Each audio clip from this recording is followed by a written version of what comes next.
இதையாவது கொஞ்சம் சரியா பண்ணிடு மித்ரா. பாட்டி, எனக்கு என்ன சரியா பண்ணக்கூடாதுன்னு ஆசையா? என்ன காரணம்னே தெரியல. நான் பண்றது எல்லாமே தப்பா போயிருது.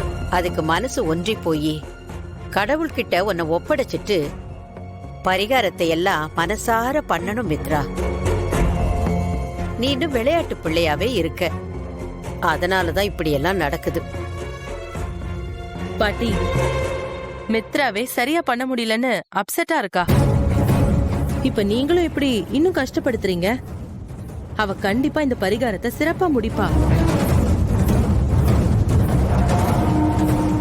குளத்துல இருந்து அமர் எடுக்க வேண்டிய நேரம் வந்துருச்சு. பக்த கோடியில எல்லாரும் குளத்துக்கிட்ட வாங்கன்னு அன்போட கேட்டுக்கிறோம். நேரம் ஆயிடுச்சு. எல்லாரும் குளத்து பக்கம் போக ஆரம்பிச்சுட்டாங்க. வாங்க நம்மளும் போலாம். அந்த வனபத்திர காளியம்மனை இத்தனை வருஷத்துக்கு அப்புறம் வெளியே வரும்போது பாக்குறத நமக்கெல்லாம் புண்ணியம். நம்ம பாவம் எல்லாம் தீர்ந்து போயிடும். வாங்க போலாம். வாங்க பாட்டி.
நான் எந்த ஜென்மத்துல பண்ண புண்ணியமோ உன்னை வந்து பாக்குற பாக்கியத்தை நீ எனக்கு கொடுத்திருக்க. இந்த உலகத்துல இருக்கிற எல்லாரும் நல்லா இருக்கணுமா?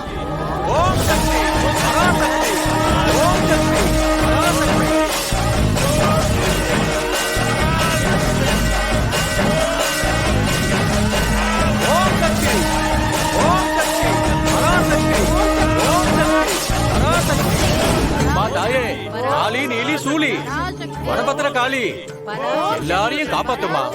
ஓம் சக்தி, ஓம் சக்தி, பராசக்தி, ஓம் சக்தி, பராசக்தி, ஓம் சக்தி, ஓம் சக்தி, பராசக்தி, ஓம் சக்தி, பராசக்தி, ஓம் சக்தி, ஓம் சக்தி, பராசக்தி, ஓம் சக்தி, பராசக்தி.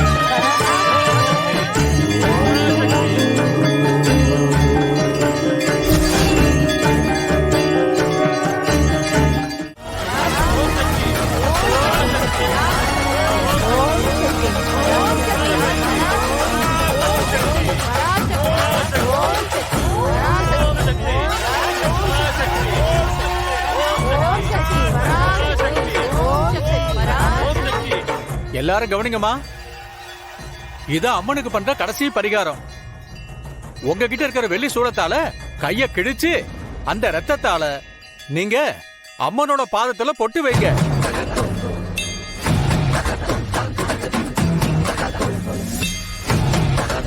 அம்மா ஒவ்வொருத்தரா வாங்க.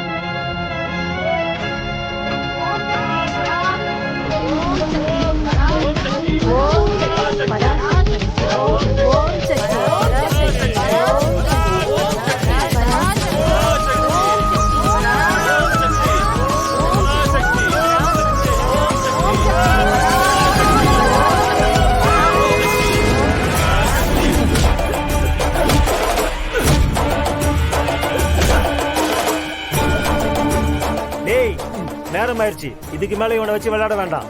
யாராவது பாக்கிறதுக்கு முன்னாடி இவனை போட்டு தள்ளிட்டு போயிட்டே இருப்போம். வாடா.